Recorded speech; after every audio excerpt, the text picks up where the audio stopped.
What the Actual Fork podcast is co-hosted by two intuitive eating registered dietitians, yours truly, Sammy Previtt, owner of Fine Food Freedom, and Jenna Warner, owner of Happy, Strong, Healthy. We can't stand diet culture bullshit and love keeping it real. Our mission is for all humans to believe that they are made for so much more than chasing a smaller body. We are also here to share with you that food can be fun and pleasurable again. Although we are medical professionals, we are human too. We are not afraid to share our deepest, darkest secrets and how years of our lives were taken by diet culture. We started this podcast so no human has to feel alone in their journey towards food freedom. So get comfy and join us for a casual convo where you can expect to laugh, cry, learn, and grow.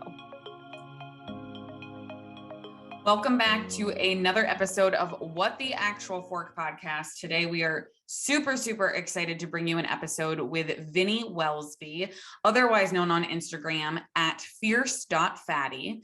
Vinny Welsby, pronouns they, them, is a world-leading expert on dismantling fat phobia and diet culture, TEDx speaker and best-selling author. They went from being homeless, abused, with self-esteem that was achingly low, to the courageous fat activist and change maker they are today. Vinny helps people fall in love with themselves and is dedicated to shifting the way society views fat bodies. This episode was so informative, and Sam and I came prepared with a list of questions that we literally rapid fired, and I'm so grateful that they gave us the ability to do so, because the answers are things that are just so concise, and the way they said them was just so easy to digest, for lack of a better term, made sense, and just leaves me with so much more to think about personally as well. And I'm so excited for you guys to listen to it. Also, there was like so much humor and funny and metaphors like weaved into the whole conversation that just makes it so incredible. I know usually when someone is like this intelligent, they're not as funny. So Vinny just has it all. But like I was saying to you off air, Jenna, like I highly recommend Vinny to any RD, any intuitive eating professional, anybody looking for consulting just to learn from somebody in a marginalized body. And Vinny talks about that at the end of, what they do. But I totally agree with you, because I think I love how information packed it is, because so many professionals and or just humans, not professionals, just people on their journey to food freedom, have these questions, but don't know who to ask, don't know where to turn, don't know who to learn from. And Vinny is such a great resource. And because we were so excited to rapid fire all of these questions at Vinny, they don't share their story with us until the end of the episode, which is kind of a good thing, because now you have to listen to the whole episode to wait till the end to really hear such an amazing story. And it just makes sense of how much Vinny has overcome to get to where they are today, and just have so much respect for them. Yes.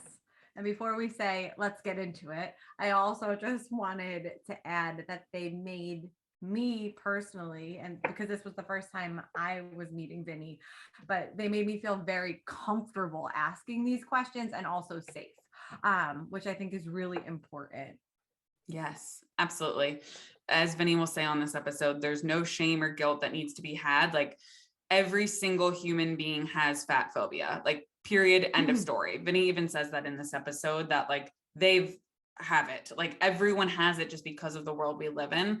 So there's no shame or guilt that needs to be brought to this episode, just an open mind, centering your curiosity and really just enjoying all of this amazing information, education, and stories from Vinny. So let's get into it. Welcome back to another episode of What the Actual Fork podcast. Today, this person needs no intro at all, but I'm obsessed with them. Thank you so much, Vinny Welsby, for being here with us today. Well, thank you, Sammy. I'm so excited to talk to you, both of you, about fatty awesomeness and fatty juiciness and all fatty stuff. Love it. Well, we're going to jump right in, because we have a whole list of questions we just want to fire off at you. But before we do that, we like to start with one little warm-up question. And I'm sure you have so many different ways to answer this.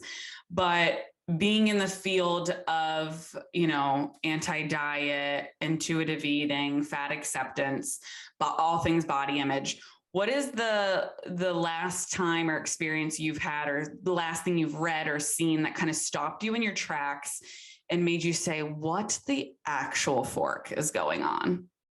Oh, as in it's bad. Yeah, as in like, what the actual fuck is this shit, basically? I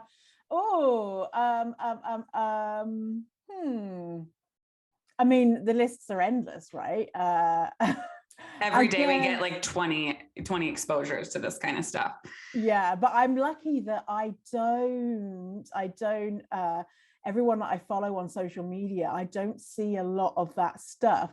The only thing that I am WTAFing at is trolls who come into my my Instagram accounts and using different types of tactics to try and engage me in quote conversation. It's not a conversation, it's just them being like, you're fat and you need to go away, and but in much not nicer terms. So that's the things that make me say that, like, go away, I'm not going to engage, try someone else. Well, actually, don't try someone else, just go to therapy. Stop. Yeah. Yes. Just go to therapy. Yes, we have a whole episode with the nutrition tea, and I believe we had with her, what is her thing, Jenna? She just says block and be blessed. Like, just she went like this, and it was the best ever. Yeah. Like, that's what I do. Yes. Yeah. Anytime someone tries to pull that shit. Yeah, and I love it when people are like, they'll try different tactics of being like, oh, I'm such a massive fan and I love your work, and then it'll be like nice stuff, and then they'll be like, fuck you, you're a piece of shit, have a great day, and so you start reading it, and so they like trick you, and so yeah, there's lots of different tactics of what they're up to. I love how you just said, though, they want to have a conversation, quote unquote, because it's never about a conversation. It's about starting a fight. Yes, it is. Yeah. So I'm lucky that I have an assistant that reads my messages, but sometimes I'm nosy and I go in, I'm like, oh, someone's saying nice things about me, I want to read it, and it's so that's how they get me, my own narcissism of wanting people to pump up my ego. Yeah. Anyway. Well, I'm looking at our list of questions, and then I also have your Instagram pulled up too, and I'm like, I might want to change my question. But we will start with the biggie for what Sam and I were hoping to hear from the expert today. Can you define fat acceptance? Yeah, so fat acceptance or fat liberation is just a movement a movement to try and get fat people the equal access and rights, and to be able to live shame-free the same way that straight size people do. So there's lots of misconceptions about it, that fat liberation or fat acceptance is all about, running around the streets eating babies and hating thin people and just demanding everyone be fat and everyone have sex with us and all ridiculous things. But it's just that, hey, can we have the same access and same dignity that is afforded to straight size people? So it's pretty simple. Thank you so much for just laying that out, plain and simple. Yeah. And I love you always add such great humor to things, which I think helps people remember and helps people listen too. Yeah. But I know, Jenna, you had this written kind of as a part 2 to it, but I would love for you to explain, maybe we know this here, but the difference between fat acceptance and body love, or like this toxic body positivity movement, because I feel like people say like, well, I'm body positive, so I accept fat people, but how like these are complete, like what actually is body positivity? Like where did that come from? And how this has been kind of taken over and become this toxic body positive movement. Yeah. So body positivity is a term that really picked up steam in the 1990s, and it came from fat liberation and the idea of accepting fat bodies, and was created by marginalized people, so fat people of color, fat trans people, fat disabled people.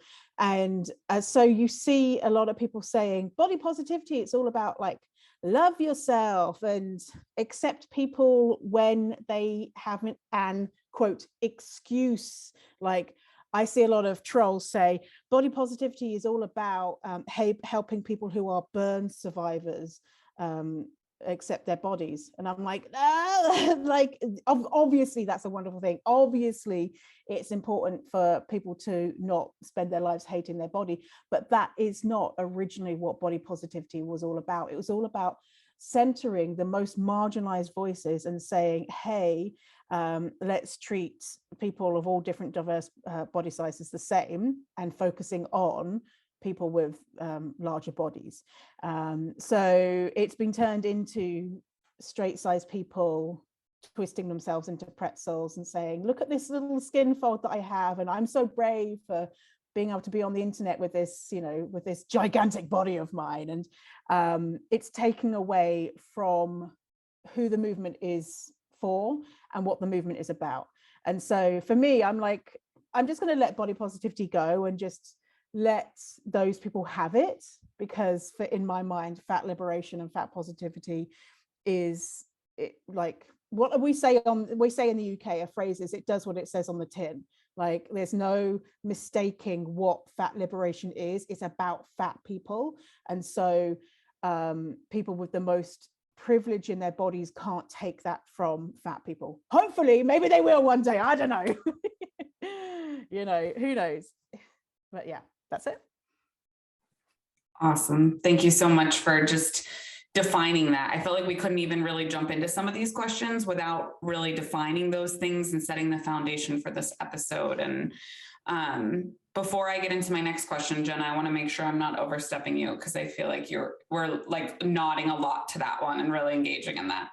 No, like I said from the beginning, I want to listen and soak up every bit of this conversation today. I did, you know, when you were defining fat acceptance, though, can I ask where you think it got the most twisted as to what people perceive fat acceptance to be? You have an incredible Instagram post that I'm sure we will share before this episode comes out with a very clear definition. But for those listening, can you just explain maybe where you think it got the most confused along the way? Yeah, the reason why it got confused is because of fat phobia, is because of a lot of men who have channels where they are bodybuilders or fitness people, and they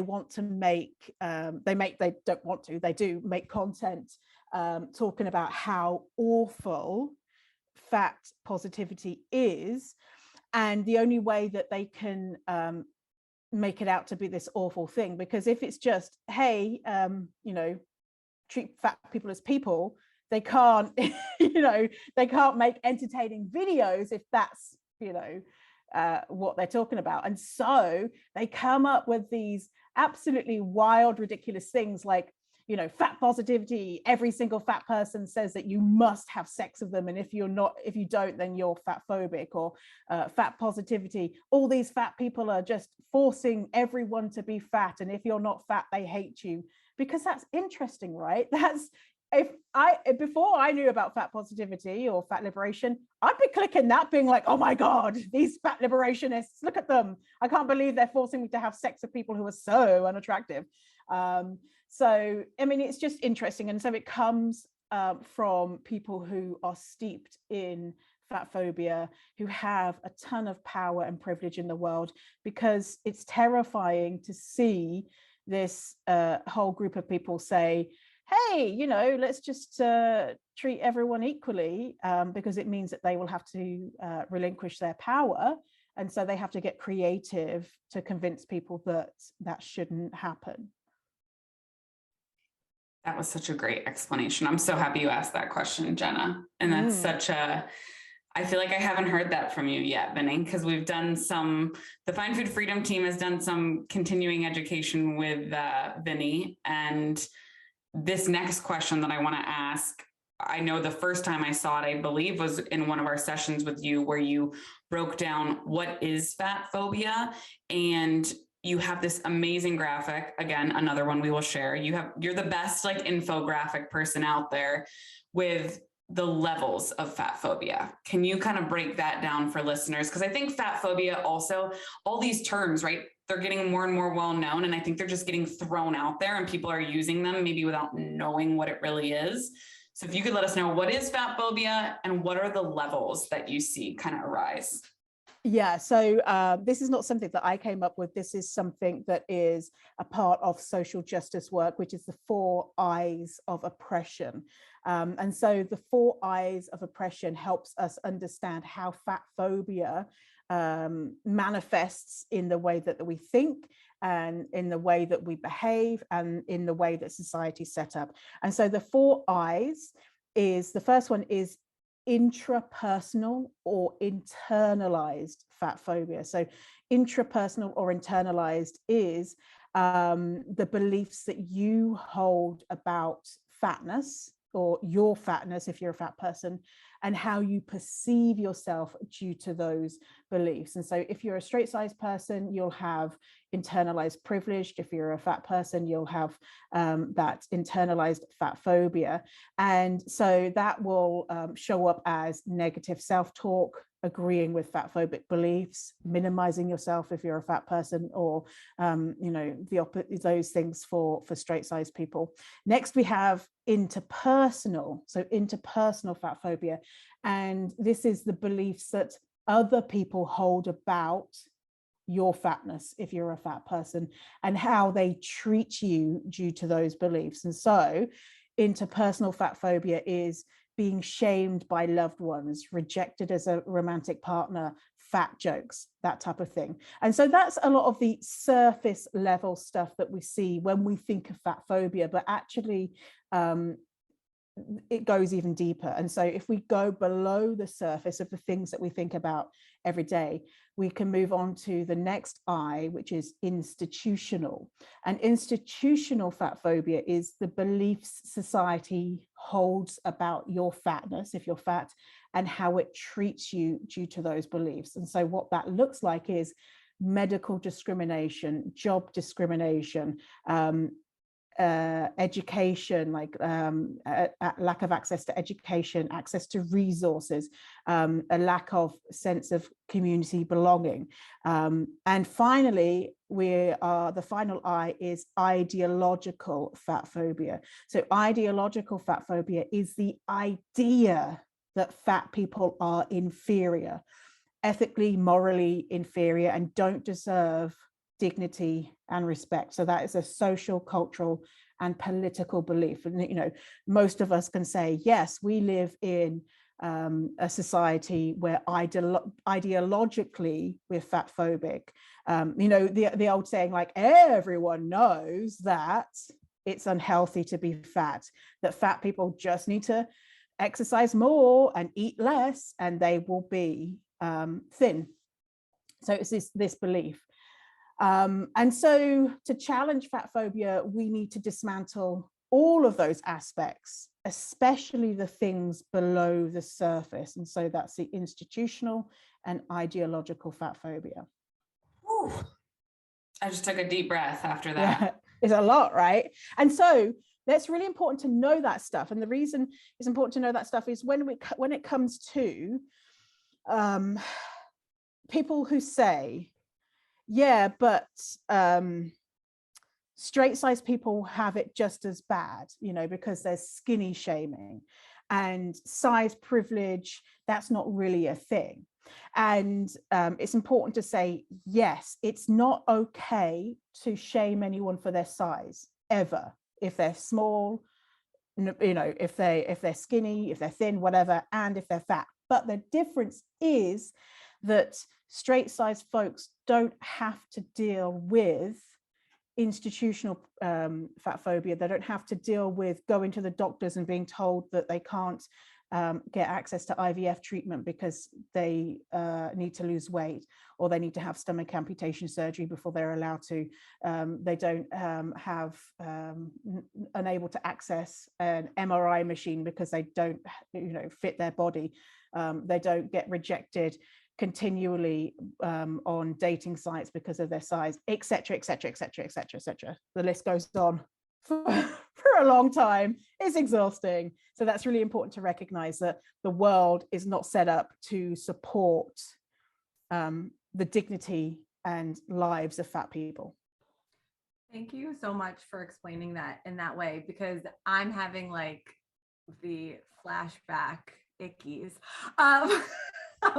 before I did all of this work in the unlearning process. Sam, I believe you and I had a conversation once where I maybe brought up that point where I was deep in my own disorder of feeling like X, Y, and Z. And I'm fully putting myself out there and being vulnerable by saying that. But I believe many people would say a similar statement before they've done the unlearning work and really looked into their own views on life, right? And so I think this really segues beautifully into a big question that Sam and I have on our list here too, is the unlearning process and how to unlearn fat phobia and the body hate journey. Can we go into that after I just made myself look like a big asshole?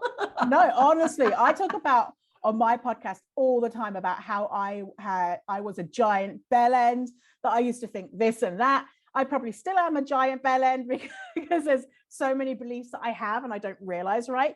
So, I mean, the first thing to realize is that we are fat phobic, all of us. I am, it's so impossible to not be fat phobic if you are brought up in society that has, we think about those 4 eyes, it's just everywhere. And so it would be a miracle if you came and your brain was able to not absorb those messages. And being fat phobic doesn't mean that you're a piece of shit. It doesn't mean that you're a bad person.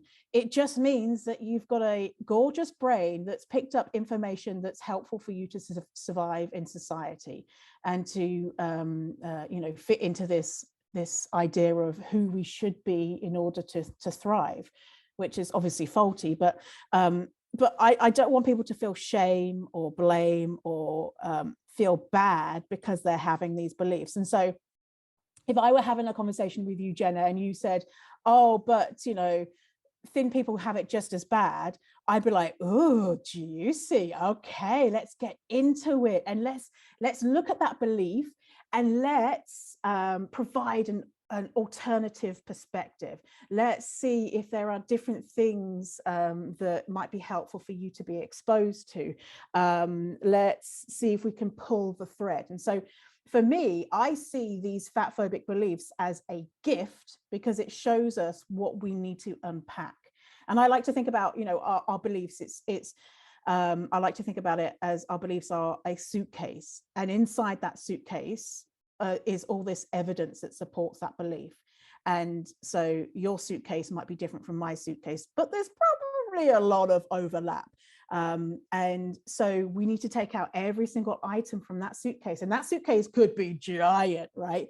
And take it out and slowly unpack it and examine it, and know that we all hate unpacking suitcases. Literally, like when you get home from a vacation, who wants to unpack a suitcase? No one, right? Can't someone else do it? And so it's normal for it to take time. It's normal for the process to be uncomfortable. And it's normal for us to not recognize what beliefs are fat phobic.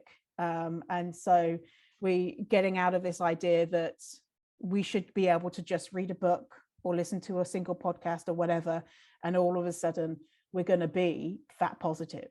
It doesn't work like that. It's going to be a journey that we're on for a long time. And so a lot of unpacking beliefs and just asking yourself questions like, is it true? Is that true? I don't know. So yeah. Thank you so much for explaining that. And as you were speaking, I was like, I heard a suitcase analogy, excuse me. Because when you taught us that, we made a handout on that and put your face on it, and we use that all the time. I have to send it to you. Amazing. Just because I feel like so much of this is unpacking the beliefs, right? Yes. And really, I love how you spun that to such a beautiful thing, where it's like, you don't need to feel guilt or shame if you have fat phobia.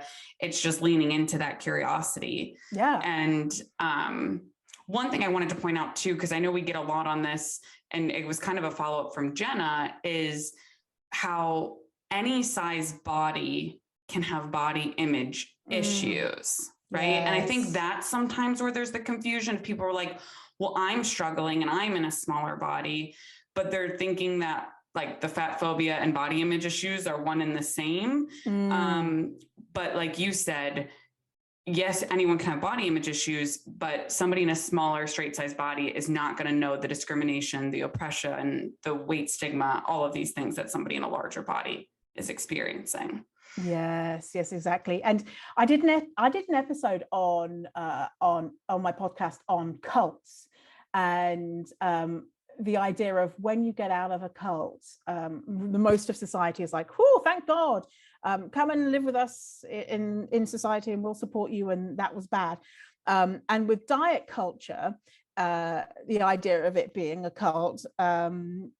When fat people get out of diet culture, society is not like, "Whoo, thank God you got out of that. Oh, that was really messing with your well-being." People are like, you need to get back into it. You need to lose weight in any way possible. You need to have surgery. You need to da da da da. Whereas with straight-sized people, it's easier to see how it's harmful, and society agrees, hey, dieting and hating your body is not good. Whereas if a fat person hates their body, then, well, it's probably good motivation for them to lose weight. So the world is not set up to support fat people in any way when we're working to overcome this bullshit, but it is for straight size people on the whole. Absolutely. Thank you so much for bringing that point up, Vinny. I guess where I want to take it, and Jenna, feel free to step in, but for those listening who are saying, okay, I clearly now know that I have fat phobia, clearly, because we all do. Yeah. What are some action steps, or what are some things like for starters, for beginners, where can they start? Where are some things that you think would be some great places for people to just start the curiosity and the journey? Yeah. So one thing to note is, I could give you a book list of like 50 billion books, and you'll end up like me with, if I look on my shelf over there, I've got like 17 books that need reading, right? So there's something that I teach, which is a term that I created, which is constant learner mode. And so there are so many ways that you can educate yourself, and you'll know what's best for you, whether it's listening to podcasts or reading books or following people on Instagram or whatever. So education is great. If they're listening right now, they're doing it. The other thing that we need to be doing is getting out of that constant learner mode and burying ourselves in books. It's good though. It's good. Like, education is good, but we also need to be taking action. And so when it comes to if you're working on your own fat phobia and feeling better about your body, we need to be taking action that supports where we want to go. And so I like to use the example of learning how to swim by reading a book. You can read all the books, you can listen to all the podcasts about how to swim, you can follow swimmers on Instagram. If you are not getting in the pool yourself, then you're not going to know how to swim. You'll intellectually know how to swim, but not in reality. And we also need to jump in the pool in the right way. And so what people do is sometimes they're like, right, okay, I know that I need to work on loving and accepting my body and learning fat phobia. So what I'm going to do is I'm going to wear a tiny string bikini and split crotch panties and cut holes in the bikini so people can see my nipples, and go to the beach and show everyone, even though they've never done anything like that before.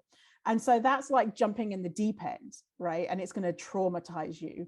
And so we need to tinkle our toes. And so giving ourselves grace, not expecting ourselves to, within a day, turn into Lizzo, to take small steps that are unique to you, because I could say, oh, I'd like to wear a bikini, but that might not be your thing. It might be that you want to go and ride a bike. It might be that you want to set boundaries with fat phobes in your life, whatever it is. What small steps can we take to get there, to get out of constant learner mode and change your reality because of that? I couldn't find unmute fast enough. Thank you for that. And as we were sitting here talking about this, I realized we rapid fired all of our questions, but I think we were so excited to start this conversation, we didn't even say, tell us about yourself. I'm going to start the episode with, who is Vinny? Can you share a little bit about yourself, and if you're comfortable with it, your own journey with our audience, just for them to get to know you a little bit better? And I'm sorry we can't chop this into the front of the episode. Oh, but that's I think all it'll good. Be great now. Yeah, maybe people who've listened to what I've got to say and be like, I don't want to fucking know about them anyway, you know, and so they can just like turn off the episode. Never. Hear what they're saying. So I am a smelly British person, British Irish, but I live in Canada. I've been here for 13 years. Growing up, I was brought up in poverty. I was born and lived in the city in the UK that's voted the worst place to live, a place called Peterborough. So very glamorous, very fabulous. And I had a unique experience of, as a lot of people do have this experience of being brought up in diet culture, like, you shouldn't be fat, you shouldn't eat that, blah, blah, blah. And so insecurity around food, that, you know, I shouldn't eat food, but also insecurity because we were poor, we didn't have access to food and all the food that I wanted. And so when food came into the house, it was kind of like, don't eat this because if you do, you're greedy, and don't eat this because we don't have enough food for the family. And so the double whammy of helping me be fucked up around food, alongside having a bigger body. I feel like I almost always had a bigger body. And that obviously that I learned from society and my family was a negative thing. Then at the age of 17, I met a 30-year-old super creepy guy who was turned into be my first boyfriend. And he was abusive, and he reinforced those ideas of that my fat body was bad, that I ate too much. I didn't. And he put me on a, quote, diet where he monitored my food intake. And so I got that, didn't have enough food, was taught that I shouldn't eat food, and then had an abusive partner who would watch every single thing that I ate, decided what I was allowed to eat, would catch me out if I ever snuck food, which is obviously what I did because I didn't have enough food. And because I saw this as a good thing, that he was helping me control my weight, not that it was an absolutely awfully abusive thing. And he was so kind and generous to date someone as unattractive as me, and impart his wisdom about how to lose weight on me. And I saw myself as so wildly out of control. Why could I just not stop eating? Why could I only eat, quote, healthy things? And it wasn't that he gave me healthy things anyway, he just didn't give me enough food. Anyway, and so when I eventually got out of that relationship 2 years later, I was all kinds of fucked up, as you can imagine, you know, from all of that experience up until the age of 19. And I just wanted to, when I left that relationship, I just wanted to become thin and prove this guy wrong and prove to the world that I was finally worthy. And obviously did diets and all things like that and lost weight temporarily and blah, blah, blah. Eventually I discovered Reagan Chastain's blog, Dance of the Fat, and it changed everything. The idea that it was okay to be fat, I was like, shut the fuck up. Why has no one ever told me this? And it just totally changed my life. And also years of therapy, obviously, because I had have complex PTSD from that experience and all sorts of stuff. So yeah, fun times. You'll have to put a big trigger warning on this episode. Thank you for sharing your story with us. And Jenna, thank you for asking, because we just got on and just were like, we need to pick Vinny's brain. And we had just jumped right in. Yeah. If you don't mind also just adding, when was the Fierce Fatty born? When did this Instagram account come about? What part of your journey did you start sharing publicly? And then of course, spreading education to others? Yeah. Oh gosh. I guess I've been doing online stuff for 6-7 years, maybe, question mark. But Fierce Fatty specifically, who I am, today, was probably 4 years ago, maybe. But I was doing kind of stuff similar, but I changed the name. So yeah. Well, we're very happy and very grateful that you're here, and we will be shouting this this episode from the rooftops, excuse me. So Vinny, for anybody listening who's saying, I need to learn from them, I need more information, give me all the things, where can they find you? Yeah, so you can come find me on Instagram, fierce.fatty. My website's Fierce Fatty. I've got a TEDx talk where I get my tits out on stage at the end. And what else?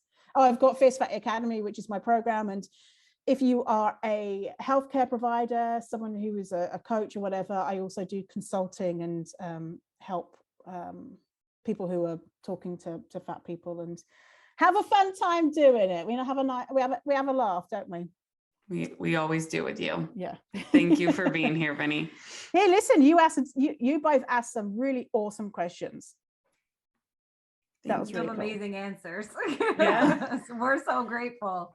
Yeah. Yes, we would happily keep going, but we want to respect your time. So we might need to do a part 2 with a question box from our audience. But thank you so much, Vinny, and we appreciate you. Thank you, Sammy and Jenna. You're the best. Guys, thank you so much for listening to another episode of What the Actual Fork Pod. We know there are a lot of pods out there, and we are so grateful that you are here listening with us. If you enjoyed this episode, please be sure to subscribe, like, share with all your friends and faves, and follow along with us on social at What the Actual Fork Pod. We promise to continue to bring you the hottest topics, greatest guests, and the most fun you can possibly have while fighting diet culture bullshit. We love you, we appreciate you, and we will see you next week for a lot more fun.